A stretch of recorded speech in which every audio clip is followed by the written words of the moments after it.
बांग्लादेश में हाल के समय में जो कुछ हुआ वो भारत के लिए चिंताजनक बात थी।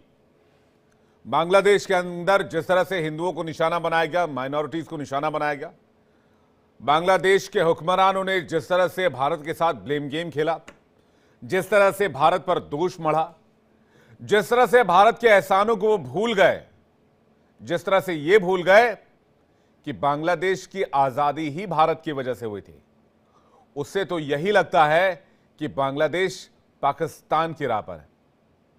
लेकिन एक खबर और आई जो आप तक पहुंचानी बहुत जरूरी है, जिससे कई बातें आपके माइंड में क्लियर होंगी। बांग्लादेश की सीमा पर फेंसिंग लगाते वक्त बॉर्डर पर तनाव देखा गया है। जी हां, भारत बांग्लादेश बॉर्डर पर तनाव। पश्चिम बंगाल के कूच बिहार इलाके में बॉर्डर पर फेंसिंग लगाई जा रही थी, जिसका बीजेपी सैनिकों ने विरोध किया। आखिर सवाल यह है कि दुश्मनी क्यों करना चाहता है बांग्लादेश? वैसे बांग्लादेश की कोई औकात या बिसात इंडियन आर्मी के सामने नहीं है, जीरो है। लेकिन फिर भी बांग्लादेश किसके इशारे पर चल रहा है? क्या वो पाकिस्तान के इशारे पर चल रहा है?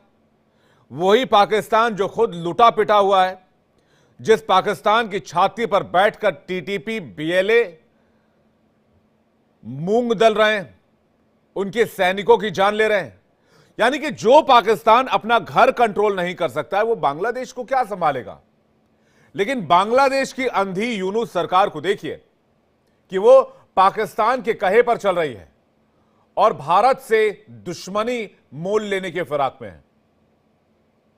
तो मैं ये चेतावनी दे देना चाहता हूं बांग्लादेश के हुक्मरानों को, वहां के नेताओं को, कि इंडियन आर्मी और बीएसएफ से उलझने की गलती मत करना।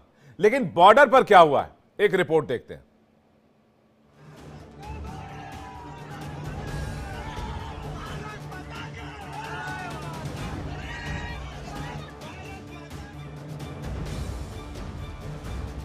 इंडिया और बांग्लादेश के बॉर्डर पर इन दिनों तनातनी बढ़ी हुई है। बीएसएफ और बीजीबी यानी बॉर्डर बांग्लादेश गार्ड के बीच टेंशन देखा जा रहा है। ये टेंशन उस वक्त और बढ़ गई जब बाग डोकरा फूल कड़ारी ग्राम पंचायत के दहग्राम इलाके में सीमा के हिस्से पर कांटेदार तार लगाने का काम चल रहा था।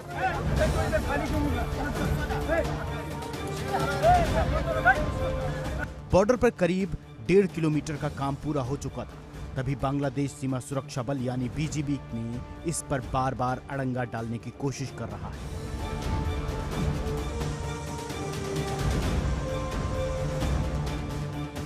बीजीबी ने कहा कि इस क्षेत्र में बाड़ लगाना संभव नहीं है, जिससे विवाद और बढ़ गया। स्थिति गंभीर होने पर बीएसएफ मौके पर पहुंची और हालात पर काबू पाया गया। बाद में ग्रामीणों ने बीएसएफ के साथ मिलकर कटीले तार लगाने का काम जारी रखा।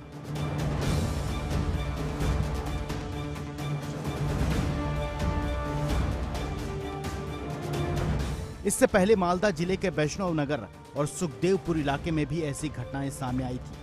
गुरुवार को बनगांव के पेट्रापोल बेनापोल सीमा पर फ्लैग मीटिंग के दौरान बीएसएफ ने साफ किया था कि बांग्लादेश की वर्तमान स्थिति को देखते हुए सीमा की सुरक्षा के लिए बाड़ लगाना आवश्यक है। इसके बावजूद शुक्रवार को मेकलिंगगंज में विवाद दोबारा सामने आया है।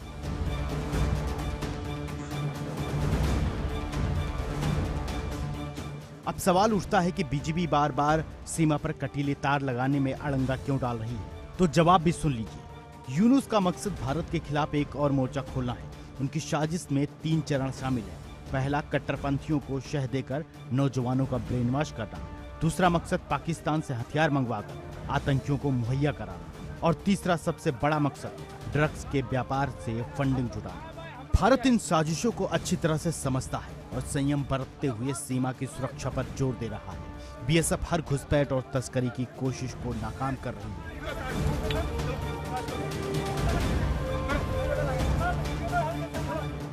भारत ने शेख हसीना का वीजा बढ़ाकर बांग्लादेश में लोकतंत्र को बनाए रखने की कोशिश की है, ताकि यूनुस की सरकार के पतन के बाद स्थिरता बनी रहे। भारत बांग्लादेश बॉर्डर पर तनाव की खबरें भले ही फैलाई जा रही हों, लेकिन इनकी सच्चाई का पर्दाफाश हो चुका है। बीएसएफ की सतर्कता और भारत की रणनीति ने ये साफ कर दिया कि किसी भी साजिश को सफल नहीं होने दिया जाएगा। Bureau report, India daily.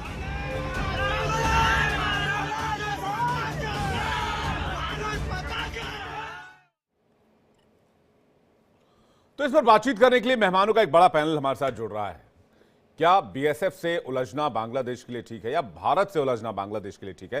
हमारे साथ दीपक वोरा, पूर्व भारतीय राजनयिक, हमारे साथ जुड़ रहे हैं। स्वागत है सर आपका। रिटायर्ड मेजर जनरल एके सिवाच जुड़ रहे हैं, रक्षा विशेषज्ञ हैं। स्वागत है सर आपका। संजीव सूद जुड़ रहे हैं, जो कि पूर्व एडीजी हैं बीएसएफ से। आपका भी बहुत बहुत स्वागत है। और एक और गेस्ट हमारे साथ होंगे, इमदादुल्ला बाबू, जर्नलिस्ट हैं, जो कि हमारे साथ बांग्लादेश से जुड़ेंगे थोड़ी देर में। उनका भी हम इंतजार कर रहे हैं। लेकिन मैं सबसे पहले सूद साहब आपसे शुरुआत करना चाहूंगा। एक तो फेंसिंग को लेकर बात की जा रही है और बांग्लादेश का जो बॉर्डर है वो ब्लॉक बॉर्डर ऐसा कहा जाता है। बहुत ब्लॉक्स में वो बॉर्डर है, कहीं आगे कहीं पीछे, कुछ इस तरह के बॉर्डर एरिया हैं। लेकिन ये जो बॉर्डर पर बीजीबी बीएसएफ को रोकने की कोशिश कर रहा था या फिर काम के आड़े आने की कोशिश कर रहा था, क्या इनको ऐसा करना चाहिए हमारे फर्स्ट लाइन ऑफ डिफेंस के खिलाफ? देखिए, पहली चीज तो मैं ये आपको बताना चाहता हूं कि इस सीमा पर कुल 3245 किलोमीटर के करीब की फेंस सैंक्शनड है सरकार के द्वारा जी, और जिसमें से ज्यादातर वहां पर बन चुकी है। 3140 किलोमीटर के आसपास वहां बन चुकी है जी। कुछ इलाकों में जहां पर, और वहां का एक जो हमारी बाउंड्री एग्रीमेंट नहीं, बॉर्डर गार्डिंग फोर्सेस के लिए जो गाइडलाइंस हैं, उनके अनुसार हम फेंसिंग या कोई भी डिफेंस रिलेटेड स्ट्रक्चर को सीमा से 150 गज के दूरी पर ही बना सकते हैं। तो ज्यादातर फेंसिंग वहां पर 150 गज की दूरी पर बनी हुई है। कुछ इलाकों में यह संभव नहीं है और वहां पर फेंसिंग फिर सीमा के बहुत पास लाई जाती। कई इलाकों में ये बन चुकी है, जैसे कूच बिहार में कई इलाके हैं, 3 बीघा कॉरिडोर के आसपास कई इलाके हैं जहां पर ये सीमा के बिल्कुल जीरो लाइन पर या 4-5 गज की दूरी पर बन गई है। इसके लिए हम जो पहले प्रोसीजर था उसमें हम बीजीबी के साथ बात करते थे, उनको जमीन दिखाकर वहां पर करते थे। अब ये जो 2-3 केसेस आए हैं, इनमें ऐसा था कि इनमें सीमा पर से 150 गज दूर पर फेंस नहीं लग सकती थी, इसलिए इनकी बीजीबी से बातचीत करने के बाद हमने फैसला लिया हुआ था कि इनको 150 गज के अंदर सीमा के नजदीक लगाएंगे। परंतु जमीन एक्वायर जब हुई और जब काम शुरू हुआ तो जो मेरी सूचना है उसके अनुसार बीजीबी ने कहीं भी ऑब्जेक्शन नहीं किया है। ये लोकल बांग्लादेशियों ने ऑब्जेक्शन किया है, वहां के जो लोकल नजदीक के गांव वाले रेजिडेंट्स हैं, क्योंकि अगर वो फेंस लग जाएगी तो वहां पर उनकी स्मगलिंग एक्टिविटी पर विपरीत असर पड़ेगा। तो वो नहीं चाहते हैं कि उस इलाके में फेंसिंग लगे। तो बीजीबी ने ऑब्जेक्ट किया, ऐसी मेरे पास कोई सूचना नहीं है, ऐसी कोई आधिकारिक सूचना भी नहीं है। जो मैंने सीमा सुरक्षा बल के कुछ अधिकारियों से बात करी तो ऐसा नहीं है। वहां पर लोकल विलेजर्स ने किया, जैसे कि मालदा इलाके में लोकल विलेजर्स ने किया, तो हमारे विलेजर्स ने आके फिर बीएसएफ को सपोर्ट किया और वहां पर फिर वो फेंस लगने का काम शुरू हो गया। तो ये स्थिति है। बीजीबी के साथ में जो मेरी सूचना है, अभी भी वहां पर प्रॉब्लम होने के बावजूद भी बीजीबी के साथ में सीमा सुरक्षा बल के अच्छे रिलेशंस हैं और उनके साथ में जॉइंट पेट्रोलिंग होती है। इंटरनली उनके यहाँ क्या होता है ये हमें नहीं मालूम, पर सीमा पर जो उनके साथ वार्तालाप है, सीमा के ऊपर जो भी वातावरण है वो एक सौहार्दपूर्ण वातावरण है, उसमें कोई प्रॉब्लम नहीं है। मतलब बॉर्डर पर बहुत ज्यादा टेंशन नहीं है, टेंशन रिलेशंस के बीच है अभी, ये कह रहे हैं। लेकिन कई जगह ये खबर छपी है सर, और हमारे पास भी आई है कि बीजेपी और बीएसएफ जो है वो आमने सामने हुए हैं, उनके बीच थोड़ा सा टेंशन एस्केलेट हुआ है और कई जगह ये हेडलाइंस चल रही है। हालांकि आपने बहुत हद तक क्लियर किया कि आपके सोर्सेज ये कह रहे हैं कि ऐसा कुछ नहीं है, बीजेपी के साथ रिलेशंस ठीक हैं बॉर्डर वाले इलाके में और फेंसिंग का काम भी लगभग पूरा कर लिया जाएगा। लेकिन ये बांग्लादेश से जो लोग आंखें दिखा रहे हैं, ये बार बार, और अभी जबकि जो आर्मी चीफ हैं, वकारुज्जमा नाम है उनका, बांग्लादेश के, उन्होंने कहा कि भारत हमारा रणनीतिक साझेदार है और हमारे रिलेशंस भारत के साथ बहुत इंपॉर्टेंट हैं। हालांकि उन्होंने एक बात और कही कि भाई हमें चाइना बांग्लादेश के विकास में बड़ा सहयोगी है। तो ये मालदीव और श्रीलंका वाला टेस्ट लेना चाहते हैं वोरा सर, ये चाहते हैं थोड़ा मालदीव वाला और वो जो है श्रीलंका वाला टेस्ट और पाकिस्तान वाला स्वाद चखा जाए कि चाइना है क्या चीज। हमारी हो सर, हमेशा की तरह बहुत अच्छा लगता है। Thank you very much. मैं कोलकाता में हूँ। एडीजी साहब, सूद साहब, आपकी बहुत इज्जत करता हूँ। You are a legend in the border security force. Thank you for being with us. और जनरल साहब भी यहाँ पर हैं। सर मैं कई बार वहां पे गया हूँ उस एरिया में, 71 से लेके आज तक जी। Let me put it you like this, जो आपने बताया है कि ये क्या कर रहे हैं, क्या चाहते हैं। श्रीलंका ने भी कोशिश की थी, आपको पता है, लेकिन एन वक्त पर ना आईएमएफ उनके काम आया ना चाइना। $4.5 बिलियन भारत ने दिए और उनकी मदद की, उनकी जो मुसीबत थी उनसे बचाया। मालदीव्स का भी आप जानते हैं। सर हमारी विदेश नीति, let me tell you, is based on goodwill. हम ये चाहते हैं कि किसी को हम तंग ना करें। जैसा एडीजी साहब कह रहे थे, 4000 या 3500 किलोमीटर लंबा बॉर्डर है बांग्लादेश के साथ। हम चाहते तो उनके नाक में दम कर सकते हैं बड़ी आसानी से। अब ये लोग जो लोकल लोग हैं वो क्यों ऑब्जेक्ट कर रहे हैं? क्योंकि यहाँ से वो गाय की स्मगलिंग करते हैं, वो खाद्य पदार्थें ले जाते हैं, दवाइयां ले जाते हैं, कपड़े ले जाते हैं उस तरफ से, और वहां से पता नहीं वो क्या लाते हैं। और बांग्लादेश बॉर्डर गार्ड्स की जो सैलरीज हैं सर, ये एडीजी साहब भी इस बात को सपोर्ट करेंगे, इतनी कम है कि उनको घूस देना बड़ा आसान है। उनके कोई बटालियन नए कमांडर आए हैं, बड़ी दाढ़ी लेके, मुल्ला लगता है भागा हुआ किसी पागल खाने से, तो वो वहां आया हुआ है तो हम ये कर देंगे वो कर देंगे, सब कहने के लिए। ना why is Pakistan doing this sir? ये मैं गिव मी 30 सेकंड में समझाता हूँ। आपको याद होगा जब तालिबान मिड 90s में जब उन्होंने अफगानिस्तान पर कब्जा किया था और वो मोहम्मद नजीबुल्लाह की सरकार को बर्खास्त करके मोहम्मद नजीबुल्लाह को मार दिया था, एटसेट्रा एटसेट्रा, तो पाकिस्तान का विचार था कि अफगानिस्तान काफी देर तक लड़ा है, उसने सोवियत संघ को तोड़ दिया था, अब आतंक हो रहा है, ये हो रहा है, वो हो रहा है। हम अगर अफगानिस्तान को कंट्रोल कर सके तो सारी दुनिया हमसे कहेगी कि भाई थोड़ा प्रेशर उन पे डालो और हम उसकी कीमत वसूल करेंगे। तो द आइडिया वाज कि हम उनको कंट्रोल करके जो वहाँ के एलिमेंट्स हैं, hard core fundamentalist Islamic elements, हम उनको अगर अपने नियंत्रण में रखें तो दुनिया हमारी आभारी होगी और हम पैसे मांगेंगे। फिर 9/11 हुआ 2001 में और सारी तख्ती और सारी बाजी पलट गई। बांग्लादेश के साथ भी यही कर रहे हैं। हार्डकोर इस्लामिक गवर्नमेंट है वहां पर, इसका किसी को डाउट नहीं है। भले ही सारे बांग्लादेशी, अधिकांश शायद 90% या 85%, 95% इनसे सहमत नहीं है जो ये कर रहे हैं, क्योंकि बंगाली उनका कल्चर अलग है, दे पीसफुल पीपल, बहुत खूबसूरत उनकी पोइट्री है, म्यूजिक है, एटसेट्रा। तो ये जिहाद विहाद जो अब आ रहा है, तो उसका आइडिया है पाकिस्तान का कि हम सारी दुनिया को बताएं कि यहाँ पर भी फंडामेंटलिज्म है, हम इसको कंट्रोल करेंगे ताकि हमको कुछ इसका फायदा हो। और फिर भारत के ऊपर प्रेशर डालने के लिए हम ये कर रहे हैं। भारत पर प्रेशर डालने से क्या होगा कि भाई आप थोड़ा सा यहाँ कॉम्प्रोमाइज कर दीजिए, वहां कॉम्प्रोमाइज, हम ये जो जिहादी हैं इनको रोक सके। वहां से जिहादी ज्यादा आते हैं, हमारे से दूसरी चीजें जाती हैं। अब आपने एक चीज और नोटिस की होगी सर जी, कि पिछले कुछ दिनों में नेशनल इन्वेस्टिगेशन एजेंसी ने कितने बांग्लादेशीज को पकड़ा है और जितने प्लॉट्स हुए हैं टू डिस्टेबलाइज द एरिया, वो सब वहां बांग्लादेश से जिहादी आए। 2004 में चिटागोंग में सबसे बड़ा सीजर हुआ था वेपन्स का बांग्लादेश के इतिहास में, और वो सारे चाइना ने भेजे थे। वो उल्फा शुल्फा नहीं होता था, United liberation front of Assam, destabilise करने के नॉर्थ ईस्ट को, और फिर सरकार ने, बांग्लादेश की सरकार ने जो लोग उसमें शामिल थे जेल में डाल दिया था। ये मोहम्मद यूसुफ खान ने आके उनको छोड़ दिया। तो ये तो बिल्कुल सही है सर कि ये लोग कोशिश करते रहते हैं कि कोई भी हमारा आका बन जाए, हमारी मदद कर, चाइना के पीछे दौड़ी। चाइना कुछ नहीं करेगा, China has enough problems with इस्लाम, वो उसको हाथ नहीं लगाएगा।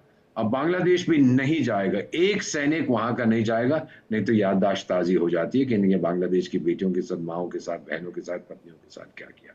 हाँ, इनको थोड़ा सा प्रोत्साहन करेगा, कोई पैसे वैसे दे देगा कि तुम दंगा करते रहो ताकि मैं भारत पर प्रेशर डालूं। सो टू सम अप, पाकिस्तान ये खेल खेल रहा है कि भाई एक और फ्रंट खोल दो, भारत का प्रेशर मुझ पे बहुत है, मेरी अंदरूनी हालत ही इतनी खस्ता है, तो अगर थोड़ी भारत की अटेंशन डाइवर्ट हो जाए उससे मुझे कोई नुकसान नहीं। और बांग्लादेश आत्महत्या की राह पर चल रहा है।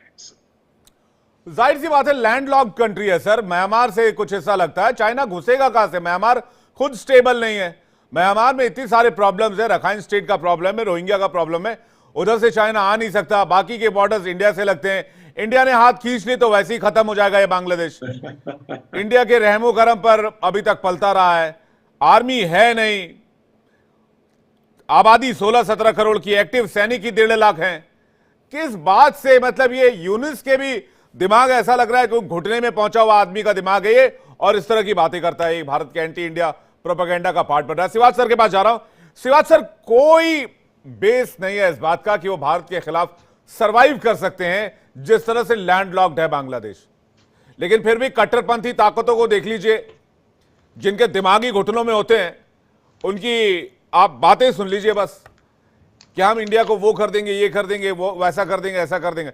वो तो कुछ ऐसे भी दावे किए गए, कुछ मैं फॉर्मर वहां पर आर्मी के अधिकारियों को सुन रहा था, वो टोपी लगा कहते कि हमें फ्री कर दो, हम अमेरिका तक को कब्जा कर लेंगे। हाँ देखो विवेक, इसको समझना ऐसे पड़ेगा।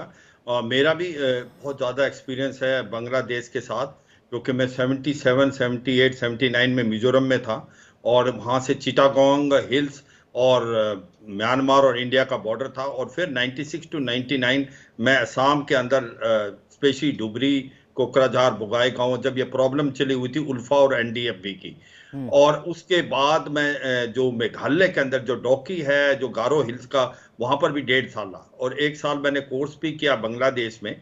तो मैं ये कुछ एक बातें बताऊंगा जो हमें ध्यान रखनी पड़ेगी। बांग्लादेश एक बहुत विचित्र देश है।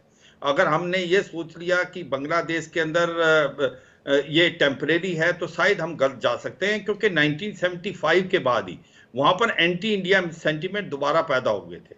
और ये दुख की बात है कि जो शेख हसीना की जब गवर्नमेंट आई 2009 में, उन्होंने एक प्रकार से इनको कंट्रोल किया। और सबसे अच्छा शेख हसीना की गवर्नमेंट ने क्या किया कि जो हमारे नॉर्थ ईस्ट के अंदर मिलिटेंट ग्रुप थे, चाहे वो उल्फा था, एनडीएफबी था, पीएलए था, एनएससी-एनआईएम था, एनएससी खपलांग था, इनकी सबकी बेसिस जो थी वो ज्यादातर चिटागोंग हिल में थी। पहले वो कुछ भूटान में भी थी उल्फा की, वो बस्ट किया हमने 98-99 में, और वो फिर चली गई बांग्लादेश में। मगर शेख हसीना की गवर्नमेंट आने के बाद इनको वहां से खदेड़ दिया गया, और ये राजकोवा जो उल्फा के नंबर 2 थे उसको पकड़ के भारत को दे दिया, और प्रवेश बरुआ वहां से भाग गए थे। कहने का मतलब यह है, अगर नॉर्थ ईस्ट में शांति आई थी तो इसका श्रेय शेख हसीना को भी जाता है, क्योंकि उसने जो एक्सट्रीमिस्ट एक्टिविटी थी बांग्लादेश में बिल्कुल खत्म कर दी थी। मगर कहीं ना हम नहीं आया, 3 टेन्योर हो गए थे। कहीं ना कहीं जिस प्रकार से ओपोजिशन काफी हद तक कमजोर थी, इलेक्शन नहीं हुए, और एकदम जो कि अमेरिकन डीप स्टेट ने कराया, और वो जो मोहम्मद यूनस है वो एक इलीगल गवर्नमेंट है, क्योंकि शेख हसीना रिजाइन करके तो नहीं आई। मगर अब सिचुएशन क्या है, अभी हम देखना पड़ेगा।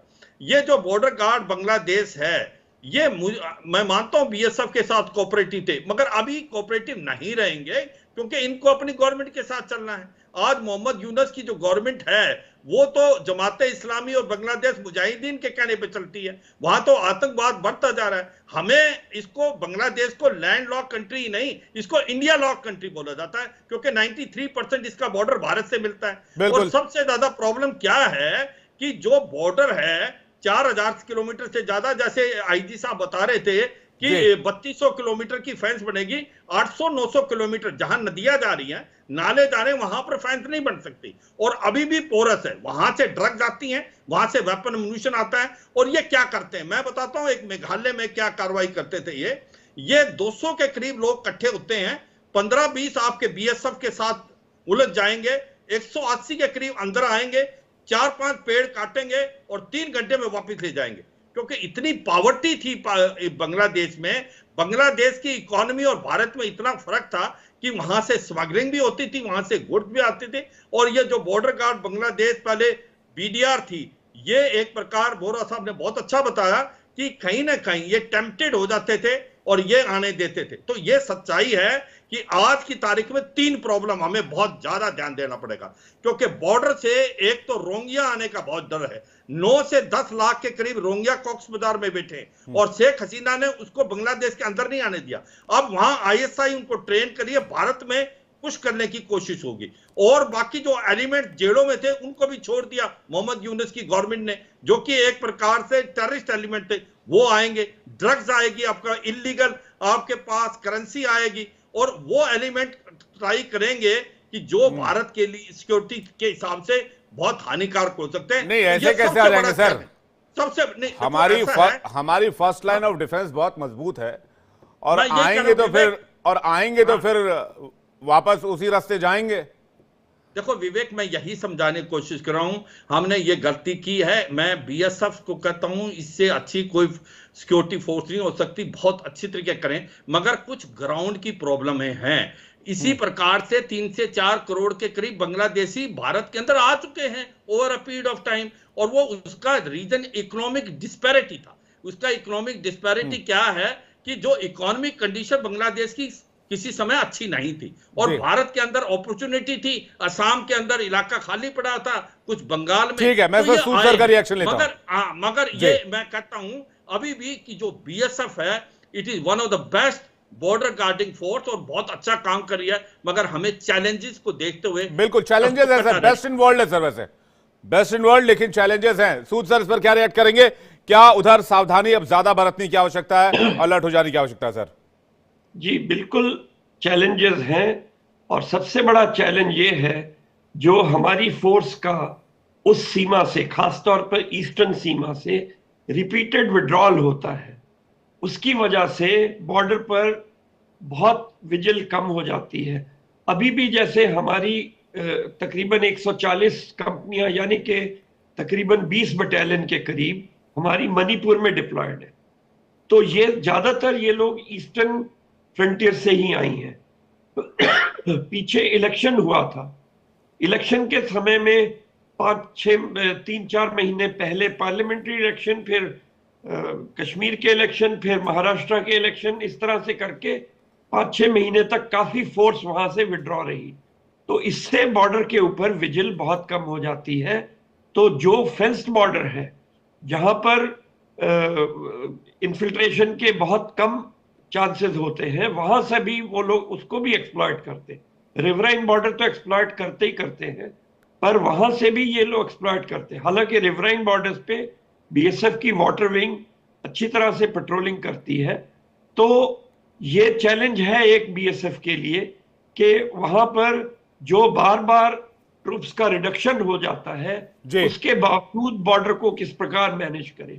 तो मेरा एक इसमें सुझाव है कि ईस्टर्न बॉर्डर्स को काफी इंपॉर्टेंस दी जानी चाहिए, जिससे कि वहां से विड्रॉल ना किया जाए, और इसके लिए इन सब कामों के लिए ऑल्टरनेटिव तरीके अपनाए जाए। इसके अलावा बीएसएफ का जो जवान है वो बहुत हार्ड प्रेस्ड है, वो 14, 15, 16 घंटे की ड्यूटी करता है, और हमारी फोर्स में जो टेक्नोलॉजी का इंटरवेंशन है, टेक्नोलॉजिकल इंटरवेंशन है, वो बहुत ऊंचे दर्जे का नहीं है।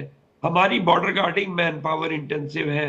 जो जवान रात में ड्यूटी करता है वो फिर 6 घंटे बाद दोबारा ड्यूटी पे आ जाता है। तो इस प्रकार ये सब चैलेंजेस हमारे फोर्स को फेस करने पड़ते हैं। इन चैलेंजेस को एड्रेस करना जरूरी है, जिससे कि वहां से इलीगल इन्फिल्ट्रेशन वहां से रोकी जा सके। इंपॉर्टेंट बात है सर, बहुत इंपॉर्टेंट पॉइंट्स है, और मुझे लगता है कि आपकी ये बात सरकार तक भी पहुंचेगी, गृह मंत्रालय तक भी पहुंचेगी, और इस पर काम किया जाएगा। लेकिन मैं वोरा सर से एक सवाल जल्दी से लेना चाहता हूं, क्योंकि टाइम बहुत लिमिटेड है। वोरा सर, पाकिस्तान के मामले में हमने बहुत पेशेंस का परिचय दिया, और as a youngster, as a new generation, हमारे पास इतना सब्र नहीं है सर। हम बांग्लादेश को एक और पाकिस्तान बनता हुआ नहीं देख सकते हैं। तो तत्काल इलाज क्या हो सकता है सर? चाहे वो डिप्लोमेटिक हो, चाहे वो फोर्सफुली हो, चाहे वो पावर से हो, जैसे भी हो सर, इलाज चाहिए सर। ये यूनुस को एक और शाहबाज बनते नहीं देख सकते, एक और आईएसआई पनपता हुआ नहीं देख सकते। Eastern ISI, western ISI, 2 ISI बैठ जाए हमारे मुंह पे आके। Sir I understand completely. मैं 73 साल का हूं, आप मेरी आधी उम्र से भी कम के हैं। आई अंडरस्टैंड जो जुनून आप में है वो मुझ में भी था। But let me tell you one thing sir, ये जो बात कर रहे हैं बांग्लादेश इसके पास जाएगा, उसके पास जाएगा, हमारे पास एक मिसाइल है सूद साहब, जनरल साहब, उसको कहते हैं फरक्का वाटर एग्रीमेंट। और ये अग्रीमेंट हमने साइन किया था 1976 में, 75 में हमने वो फरक्का बराज बनाया था कि गैंजेस रिवर सिस्टम का पानी यहाँ पे आ जाए ताकि हम कोलकाता पोर्ट की जो नेविगेबिलिटी है, क्योंकि वहां सिल्टिंग चल रही थी, उसको मेंटेन करें। ये ट्रीटी एक्सपायर हो रही है सर दिसंबर 2026 में, अगले साल। ना रिन्यू किया, पता लग जाएगा मोहम्मद यूसुफ खान को कि क्या हम कर सकते हैं। This will be a non violent decision. Bharat लेगा कि ये पानी हमारा है और हमने 1975 में बनाया, 76 में गुडविल के तौर पे आपको आने दिया, अब हम ये नहीं करेंगे। उस बेवकूफ को किसी ने बताया नहीं है कि भारत ये कर सकता है। मुझे पता नहीं हम करेंगे कि नहीं, लेकिन अगर मुझे डिसीजन लेना होता मैं ये आवश्यक करता ताकि इनको सबक मिले। और फिर अगर ये भिड़ना चाहते हैं, उस नॉन वायलेंट जो एक्शन हम लेंगे उसको काइनेटिक बनाना चाहते हैं, भिड़ना चाहते हैं, तो फिर आ जाओ जनरल सिवाच की जैसे हमारे पास बहादुर जाबाज सिपाही बैठे हैं, सूद साहब जैसे लोग बैठे हैं, फिर उनको सबक सिखाएंगे। ये मेरा मानना है कि हम इसका इम्पैक्ट क्या होगा सर? जल्दी से इसका इम्पैक्ट बता दीजिए, जो बात आप कह रहे हैं, अगर ये एक्शन लिया गया तो इसका इम्पैक्ट क्या होगा सर? अगर इसका इम्पैक्ट अगर आप देखना चाहते हैं, सारा पानी हम उनके लिए बंद कर देंगे, भूखे मर जाएंगे, प्यास से मर जाएंगे। That's basically the issue. Siwach sir, क्या सोल्यूशन लगता है आपको?